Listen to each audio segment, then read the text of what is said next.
Ma Mission TV, le miroir du monde.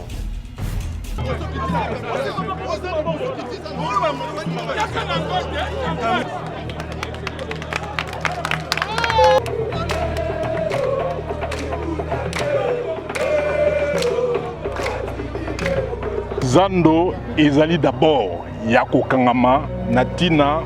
ya confinement tokangi Zando mais yango na confinement na toko profiter et ko continuer kokangama na ko continuer tikino toko sala misala to lelo ko fungola marché ya Itaga ba maman bazaki na Zando marché o ezali provisoire lokola Zando ya monene eza kokangama ba maman to tindi bango ndambo awa na marché ya Itaga ndambo na marché ya Kalembelembe, misusu na marché ya Kabinda et jusqu'à nouvel ordre Zando ya monene ezali ya kokangama. Bato bako sabino te, baloba bilobela te, batika biso tosala musala ya Kinshasa bopeto na kati ya Kinshasa. Oya boyi akino sala mboka na ye isika yalingi. Oyo Zando tokotonga ekozala na étage. Donc maman nyonso ba kokota na Zando po basala misala bango ya momongo ya premier baba mesa kasi botindi bango na ba marché ba mesa ezali azaki na Zando aye azui mesa na epepele abandi koteka ou bien moi il faut pesa moi lomeya na lobaki ba maman il faut bazwa ba mesa ya ofele magasin nyonso o ezali nzinga zinga ya Zando pour l'instant ezali fermé toko banda ko déconfiner yango malembe pour magasin to pesa yo autorisation ya ko fungola il faut obongisa salubrité. Ma Mission TV, le miroir du monde.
komona ndenge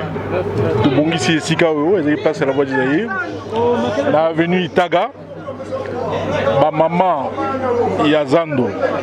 oyo tolakaki avant tokanga zando ya monene tobengaka marché central tolobaki tokofungola bazando ya mike mike mwa mingi yango wana tobandi lelo na marché ya Itaga tozosala mpe marché na Kabinda tobongisi mpe marché ya Kalembelembe tobongisi mpe marché ya Simba Zigida bisika wana tozotinda bamama oyo bazalaki na zando ya monene bakende kozwa bamesa na bazando wana parce que marché central jusqu'à nouvel ordre tokangi yango kino tokosala misala tobongisi zando tozongisi yango koleka ndenge ezalaka liboso nsima na yango nde bamama bazongi totie batoilette parce que tokokoninga te zando ya monene eza bijou ya mboka na biso eza esika bapaya bayaka baza kosala mwa tourisme na bango asombi mwa eloko amemi na mboka na ye comme souvenir ezala na modèle oyo toyoko kuta zando toilette te bamai ya salite bamai ya niei eza koleka recette ya malonga te depuis tobandi na hôtel de ville tomoni tozwaka ata lomeya te ata elikuta eyaka te soki zando etondisa te biso na hôtel de ville faut tokamata so mbongo topesa baadministrateur po basala bisala ya salibote tokoki kocontinue kogere zando ndenge wana te il faut tobongisa tozongisa yango tongengisa yango nsima topesa bamama na bapapa bakoka kosalela yango na ndenge ekoki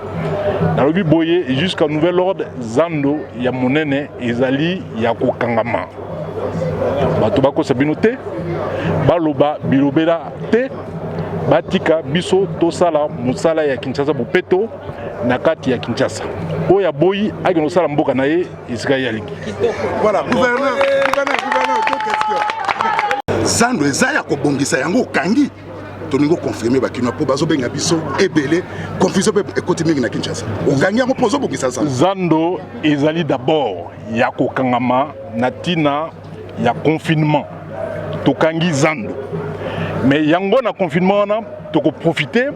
et ko continuer ko kangama na ko continuer ti kino to sala misala. Soki to sala misala te Zando pe e ko fungama te. E bongi to sala misala to bongisa oya biso mboka. Ba ninga ba bongisa oya bango mboka. Bongo wa biso to kozela banani ba ya bongisa biso. Voilà, donc il faut to bongisa mboka na biso. Il faut to bongisa Zando na biso, il faut to bongisa pe ba Zando mususu ko Gambela. Lokola basimba zigida lokola matete lokola bazando nyonso il faut to banda ko bongisa yango po mboka elata bopeto biso nyonso moto nyonso nde na mona bana Kisasa bazana lolendo na nzoto soka lati alingi balula ye biso peto lingi to za Zando mo bato bakoya baza kolula bapaya bazwa kolula moto akuta lemba akuta Kingasani akuta Bandalungwa akuta Mbinza aye amoni Zando kitoko Zando monene kitoko pe asepeli yango wana na koloba boye Zando ezali fermé na tina ya confinement pe soki confinement esili misala ebandi mpona kobongisa Zando utia yango ba toilette kobongisa yango kotonga ba pavillon na ndenge ya kitoko po Zando engenga pe ba magasin nyonso o ezali nzinga ya Zando pour l'instant ezali fermé toko banda ko déconfiner yango malembe po magasin to pesa yo autorisation ya kofungola il faut obongisa salubrité tant tozaka bana mike tozaka mona ba magasin nyonso wa ville soki bakangi na 17h bakamati balingi basali silikani bakangi basali ba chaîne sentinelle aza kokomba mais tozo mona ba magasin lelo ezanzinga ya Zando ba chaîne ezalité salité ba doaza koteka likola bosoto ata mwinda pamba liboso ya magasin ezalité couleur soko tali couleur batia sous couleur depuis 1973 qui le lot batia couleur donc bato na nyonso bakolo ba magasin ba banana ko tia couleur batia ba minda ba bongisi ba trottoir simande to pesi bango autorisation ya ko fungula ba magasin na bango soki basali boyete to ko pesa bango te ba oyo ba ko se conformer na miboko biso to pesa bango nde to pesi bango autorisation tozala na souci ya mboka na biso toza na souci ya kongengisa mboka na biso ndenge boza basi kitoko mibali kitoko mboka na bino pe ezala kitoko voilà.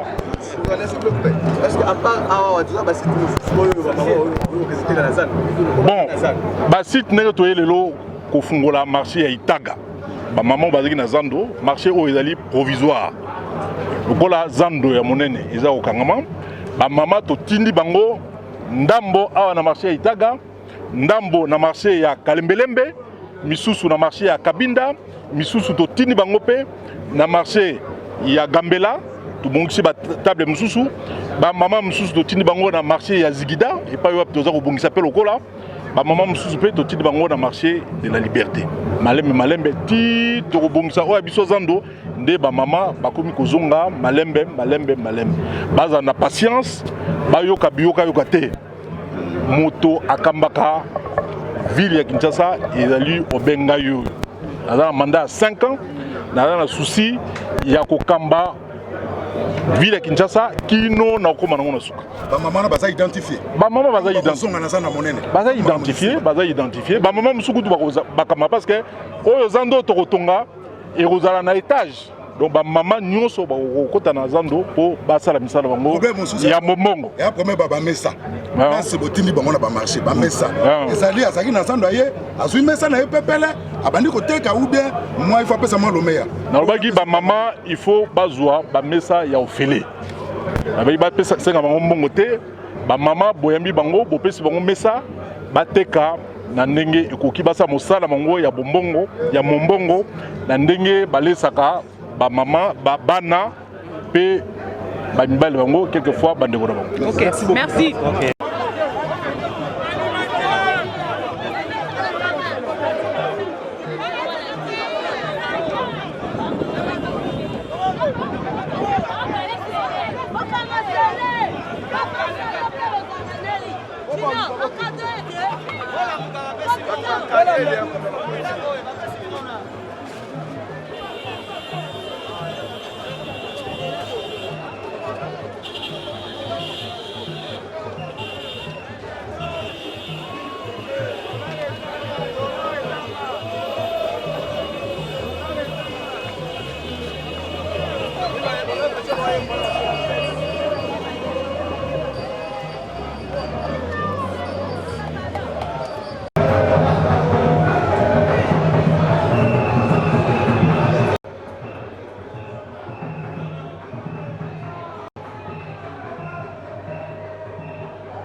Dans le souci de répondre favorablement à l'appel du président de la République, Félix-Antoine Tshisekedi, et le gouvernement congolais afin de soulager tant soit peu la population congolaise en ce temps de la pandémie de Covid-19,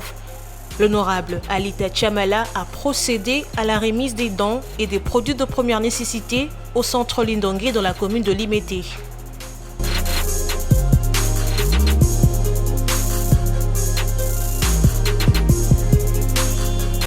Toujours présent, mais représenté par Maître Frédéric Kwamba auprès du cardinal Fridolin Ambongo, l'honorable Alita Chamala a dans sa jupe vestiaire 3 conteneurs dont 50 cartons de mayonnaise, 100 cartons d'huile végétale, 200 cartons de tomates, 500 sacs de semoule, 500 sacs de sel de cuisine, 500 sacs de riz, 1000 cartons de savon Lecoq, 1000 paquets de jus, 1000 paquets d'eau de 75 centilitres et 1500 masques médicalisés, plus une enveloppe fermée.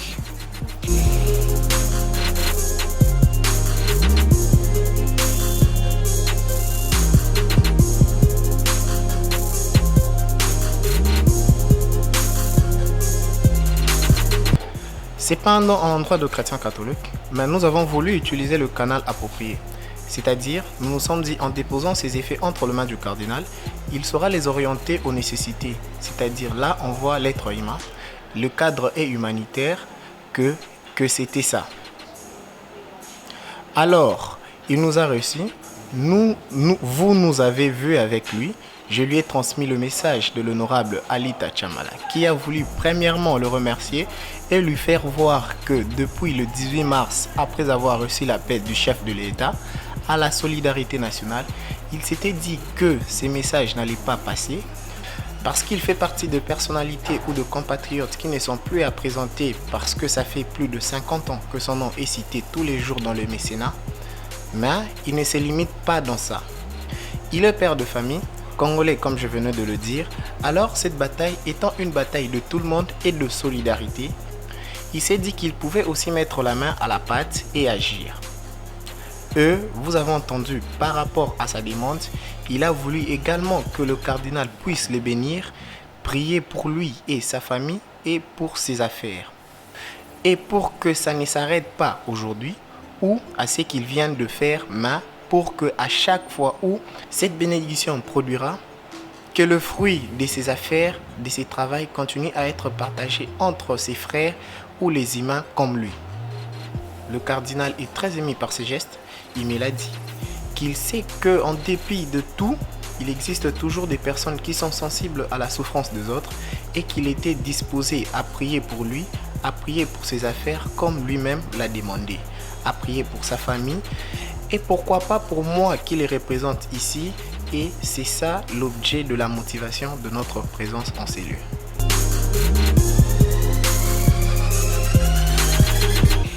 La déléguée du cardinal Fridolin Ambongo, la révérende sœur Kaline Mampouya, a également donné ses impressions.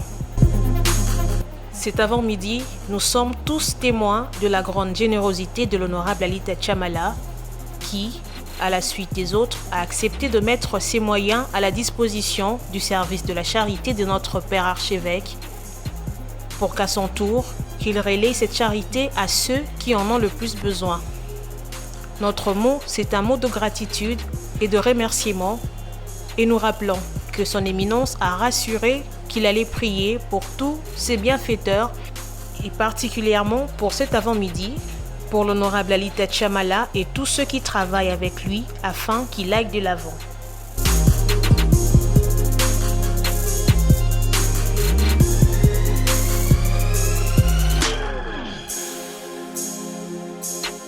L'honorable Alita Chamala promet de continuer cet acte de bonne volonté très louable dans les prochains jours afin de soutenir les plus démunis.